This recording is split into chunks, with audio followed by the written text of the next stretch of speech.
Welcome back to the class, everyone.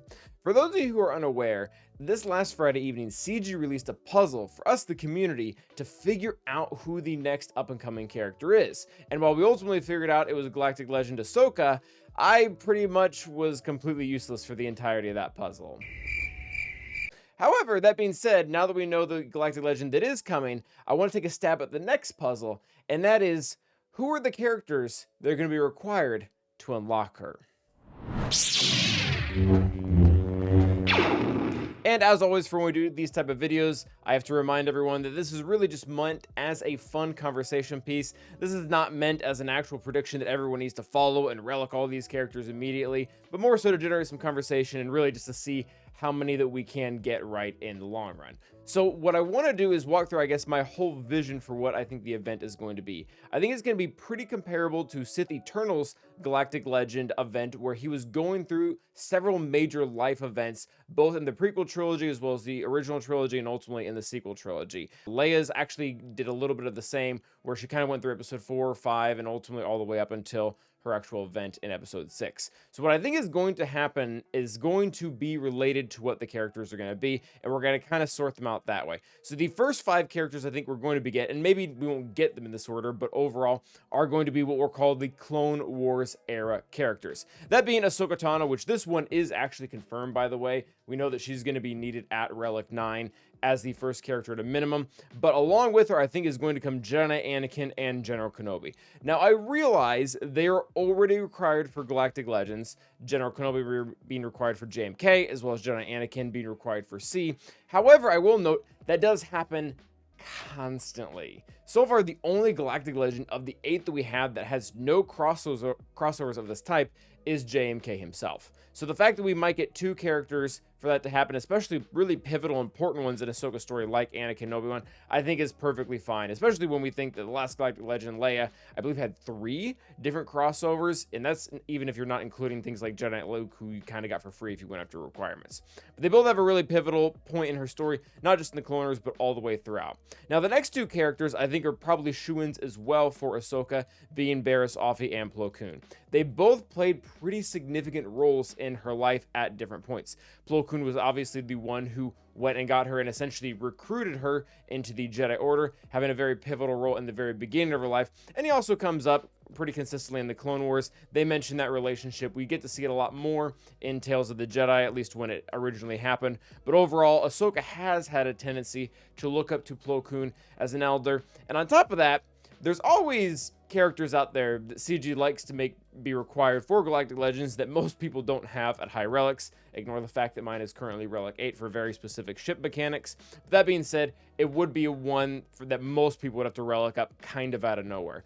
Barriss Offee is going to fit that to a slightly lesser extent. Again, a character that has had a pivotal moment in Ahsoka's life, being kind of this friend to enemy shift and having a really big part of her character development. I believe it would be really easy to make one of the missions that needed for her event specifically to be about Barriss. Maybe you get to use Jedi Anakin alongside Ahsoka, fighting against her or something to that extent. But on top of that as well, she's not been required for anything until now. And while she is actually pretty versatile, the way the game has evolved, there's just been so many larger priorities than Barriss. So she might have gotten left by the wayside for a lot of accounts, and then having to gear her up for this could be advantageous for CG. So those are the main 5 characters that we're looking from the Clone Wars, not including Season 7. Now, if we're going to include Season 7, and it would make a lot of sense too, because that's, again, some pretty large character development points for our Ahsoka, you would obviously need Commander Ahsoka Tano. Now, I realize this is going to have a lot of people up in arms, not because this character isn't cool or good or relevant to the story,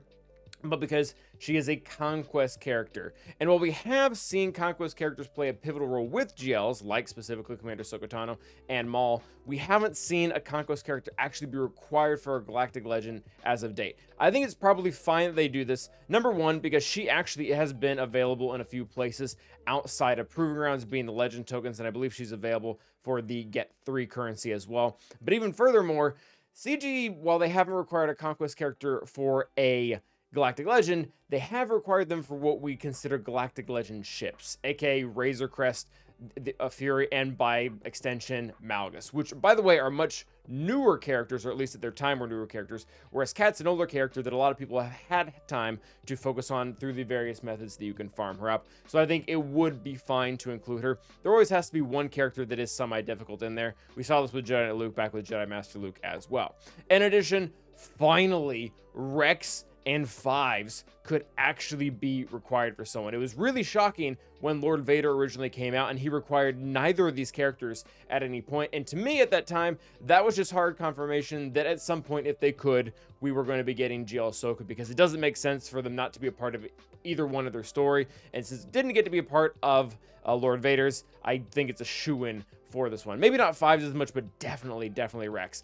And the reason why we're including Fives in what we're calling the Season 7 selection is because I think it would be very cool is if there were maybe a two-way fight between Mandalore as well as being on the ship, where in the first part it's just Commander Ahsoka and Rex, and then when you get to the ship, one of the very pivotal moments that happens in Season 7 is when everything kind of hits the fan at the same time, and Ahsoka is trying to figure out what to do. Rex is turned on her, and she goes and she checks the logs, and she sees specifically a message from Rex, but ultimately that came from Fives, where he sacrificed himself to get specific information to Rex that would eventually lead to Ahsoka that would end up saving Rex's life. And I think that's very characteristic of the ability Tactical Awareness. So seeing that be used in a way that it actually was, where him sacrificing himself is what ultimately allowed Rex to live, and getting to see that actually happen in the scene that it happened in the series, I think would be a really cool point from a lore perspective. So maybe Fives will be fighting at some point and then is essentially forced to die so that Rex can get all his stats so that you can win the mission and have a little bit of symbolicness from that point of view, which that brings us up to 8 characters total now. Now, next, I think that we're going to have a little bit of representation from the Rebel series as well. Fulcrum being there for obvious reasons, she is Ahsoka. But I think it would be really cool to have both Kanan and Ezra as requirements. Number one, because they actually haven't been required for anything at relic levels. Hera has already entered into that sphere, but the two of them have not quite yet. And in addition to that, I know he's kind of the main character of Rebels, so maybe this is the reason why, but it seems like all the really pivotal points for Ahsoka's arc and story in Rebels really highly revolves around Ezra and sometimes even Kanan. When we think about them going to Malachor 5 to do everything that they ultimately end up doing, is kind of a big storyline there. Ezra is one of the big parts of that, with Maul being there. And then as well with the World Between Worlds, he's the one that ultimately pulls her out of everything. So this is the connection between the two of them seems to be pretty strong throughout that series. And then again, Kanan, there's a lot of back and forth with him and Ahsoka because they were technically a part of the Jedi Order at the same time. Again, we see that kind of confirmed in Tales of the Jedi. And then on top of that, Fulcrum herself actually isn't required or anything. So we continue this process of us going through the missions. One mission in Clone Wars with a pivotal plot point, one portion in Season 7 with a pivotal plot point, and then one mission in Rebels with another pivotal plot point. And we get through all those, you maybe unlock the new character, and then that's when things really start to get real from an event and requirement standpoint. Now, I don't think Stormtrooper nor Night Sister Zombie will be required. The reason why they're here, though, is because they're representing what has already been confirmed, and that is the fact that we are getting Night Trooper. Now, I think Night Trooper is definitely going to be very similar to that of Scout Trooper. For those of you who don't remember, when Leia first came out, Scout Trooper was one of the characters that was announced as a requirement for, and while Scout Trooper doesn't work alongside Leia, he was faced against her several times, actually she. That's kind of how they worked that out. And in a very similar vein, I think Night Trooper is going to be essentially the one dark side requirement for Ahsoka, being in a very similar vein, not being used at all in her team for obvious reasons, but at the same time, a character that was from that era that would be able to plug in. And I think they're going to save a lot of the bigger name dark side characters like Morgan, like Balin, for what we all kind of know is the inevitable Galactic Legend Thrawn. Obviously, I don't think that's going to be happening now. It'll probably be happening in a year or so from now, but that seems to be the overall direction. This is kind of their dark side character, that it wasn't as relevant as, again, Morgan, Balin, or Shin. Now, with that being said, we already know the Night Trooper's coming, so what are the other 3 characters to kind of get us the end of the way there? And to me, they seem kind of obvious, and maybe I'm dead wrong, but Huyang seems to be like one option that they should go with. There's a really strong connection with them, not just in the Clone Wars, but specifically in the Ahsoka series. And since we kind of already have those other eras squared away, it would make sense that he would have a big deal here. And he could either go one of 2 ways. He could be put into a droid team with Sortie maybe, which would feel kind of weird. Or maybe they could have him specifically work in the Ahsoka team with his kit written in such a way that he just works with everyone there. Very similar to how Lobot can be used in a sortie team, or even Ben, how he works in a raid team, despite not having the usual tags that that team would have. Maybe they can, maybe every line in Ahsoka's kit will say, for every unaligned force user and Hu Yang, and they can get him to work in that way.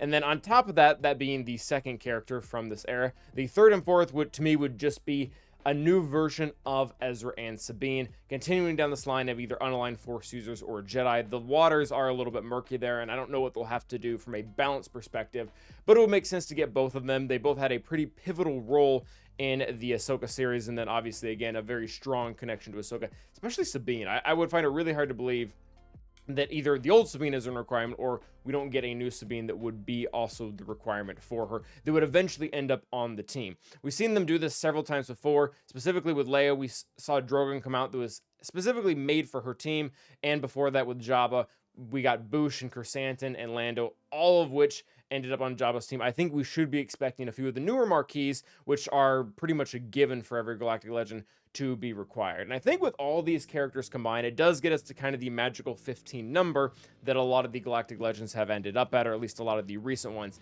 It also really covers the three bases really well. Typically when we get a Galactic Legend, we get a few characters that everybody already had at High Relics just because they were great characters. Commander Ahsoka Tano being a good example of this. Other examples for other Galactic Legends would be things like Jedi Knight Luke, required for Jabba, amazing character. Jedi Knight Anakin and General Kenobi for their respective Galactic Legends would also be a really good example. General Grievous would be another. The other characters that I think, or the other slot that they have to really kind of fill, is characters that everyone has, but nobody has relicked. We saw this a lot with Mob Enforcer and the Tusken Raider, but Plo Koon and Barriss probably fit that bill, as well as Ezra on top of that. And then obviously the new marquee characters, which happen every single time that we get a new legendary character, being covered by Hu Yang, Ezra and Sabine, as well as the Night Trooper that has pretty much already been confirmed. Maybe not as a requirement, but as a character in general. So let me know what you guys think in the comments. What characters do you think we are guaranteed to get? Which ones do you think we're totally off on? And until the next time, stay awesome.